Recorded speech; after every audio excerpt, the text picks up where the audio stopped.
These overcrowded conditions under which our people are forced to live eliminates all chances for a normal life, a clean life, or a healthy life. Because our children grow up in this overcrowded atmosphere, the lack of much-needed privacy destroys their sense of shame. It lowers their moral standards and leaves them exposed to every form of indecency and vice imaginable. Our young girls, our daughters, our baby sisters become unwed mothers before they are hardly out of their teens.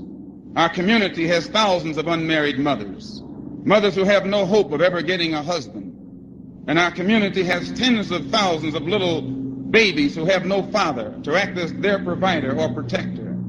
In fact, the only provider many of our children know is the white welfare agent or the white social worker. Many of our children actually mistake the welfare agent or the white social worker for their father. And oftentimes this is true.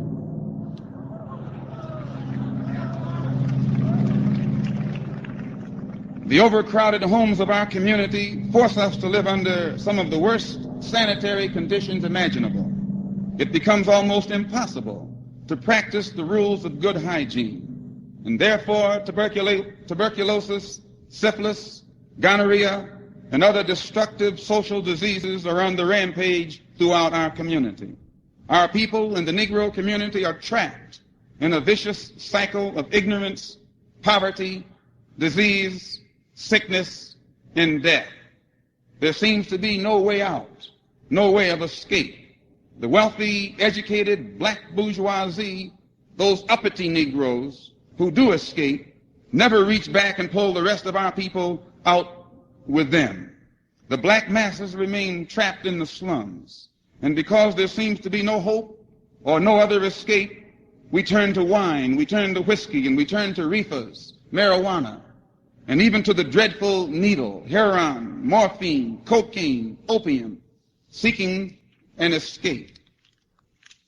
Many of us turn to crime, stealing, gambling, prostitution, and some of us are used by the white overlords downtown to push dope in the Negro community among our own people. Unemployment and poverty has forced many of our people into a life of crime, but the real criminal is in the city hall downtown, in the State House, and in the White House in Washington, D.C. The real criminal is the white liberal, the political hypocrite.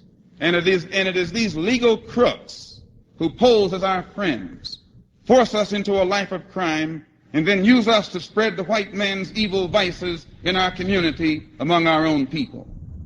The Honorable Elijah Muhammad teaches us that our people are scientifically maneuvered by the white man into a life of poverty.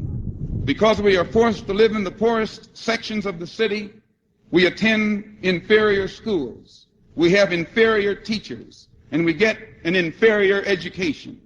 The white power structure downtown makes certain that by the time our people do graduate, we won't be equipped or qualified for anything but the dirtiest, heaviest, poorest paying jobs that no one else wants.